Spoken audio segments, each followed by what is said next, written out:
When I was younger, my mom and dad went away on a business trip.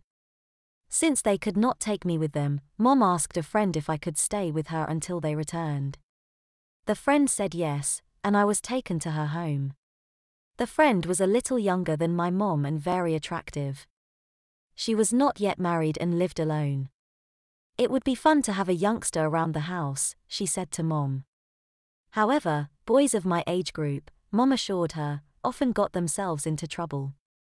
Before Mom left, she told the woman exactly what she should do if I did not behave. If he doesn't do what he's supposed to do or gets out of line. Mom instructed. Make sure you put him across your lap and give him a warm bottom.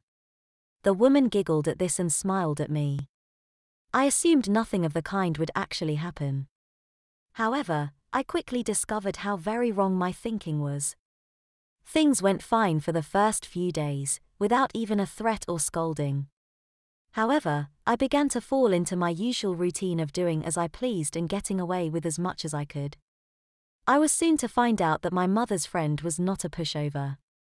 I was also soon to find out that she could, and would, carry out the instructions she had been given to the letter. One very wet morning, I was sternly warned to not get my clothes dirty while playing. The rear yard was sopping wet and the bare patches on the lawn were muddy. Needless to say, I did not stay clean for very long. By the time I was finished playing and went back into the house, I was caked with thick brown mud. I also had left a telltale trail of thick mud, from the kitchen to the living room. You are a naughty boy, came an angry female voice from behind me. Look at what you've done to yourself. Never mind my clean floor and carpet. Grabbing me by my right hand, she led me into the bathroom. I'll have to wash everything you have on while you take a shower. Leave your clothing outside the door, take your shower. Put on your pajamas, then come to the living room. I did as told, placing my muddy clothes on the floor outside the door. I then showered, after which I put on my pajamas, and made my way to the living room. Now we can take care of the second order of business, she said as we arrived at the living room sofa. I asked her what she was going to do. She replied by seating herself and pulling me face down across her knees. This was a position I was more than familiar with at home.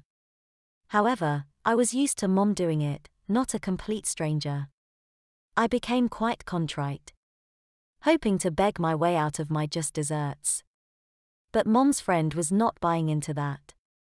She encircled my waist with her left arm, raised her right, and her open palm came down across the summit of my left buttock. Yelping from the sting, I pleaded with her not to spank me. However, my pleas were to no avail. Her hand began coming down briskly and readily and alternated from cheek to cheek. I began to cry and wiggle as the sting spread and my cheeks burned.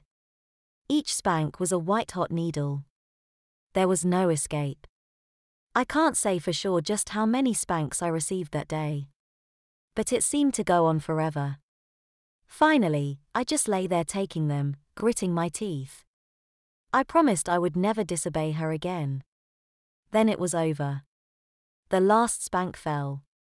I heard my own breath coming in gasps.